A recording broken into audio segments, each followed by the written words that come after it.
Okay, so speaking, you said that you made a video of when you got like the first copy of your book, Love You to Mhm. Death, right? Yeah. This is your debut novel, yes? Yes. Okay. So, can you talk a little bit about the process from getting the book from idea to like on paper and then finally to print? So this story in particular, Mhm. Love You to Death. So with this book, it actually came from a news story. So this was when I was living in Tennessee. I was getting ready for work and I saw this news story come up about this woman who was um, showing up at weddings and taking gifts from the gift table. And like she also would end up going into the rooms where the purses and the coats were and things like that, and she would steal purses and wallets. And she did this in Nashville and Memphis because the story that I saw was a story out of Memphis, and then she did it in Alabama and in Mississippi. And so I thought that was crazy.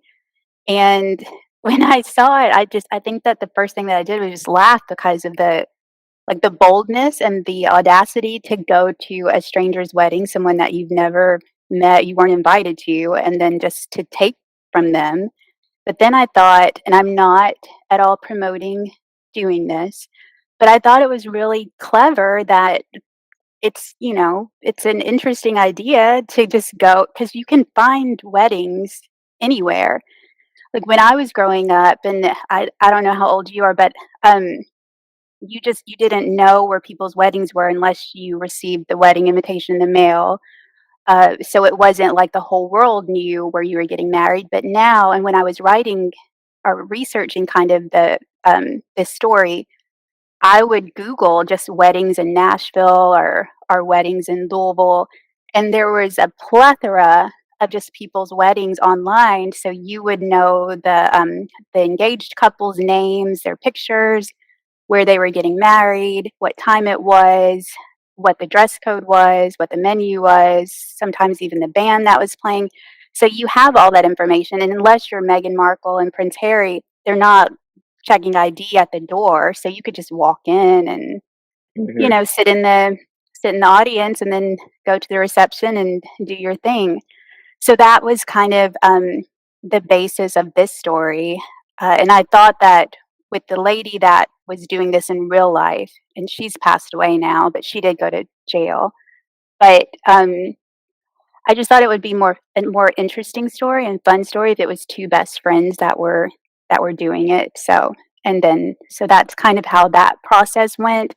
When I sat down to write it, and I'm not an outliner, I'm a pantser.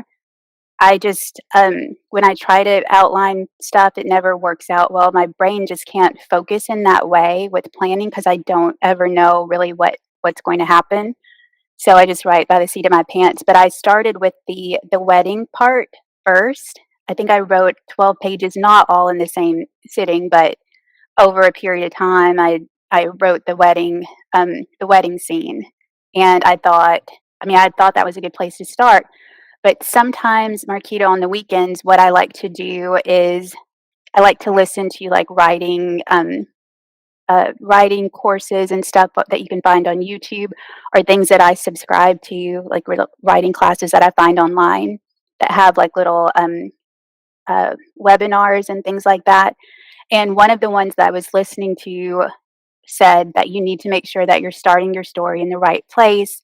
So, not to just drop characters or drop the reader inside the characters' lives in some kind of action where they haven't established who the characters are or have a relationship with them yet. So I figured if I drop them into an antebellum wedding without them having any connection to the characters and why they're doing this in the first place, it just would get too confusing. So I had to pull back. And I was writing another story at that time. So this one kind of took a back seat, but I eventually returned to it. But that was kind of just my process for the beginning of it.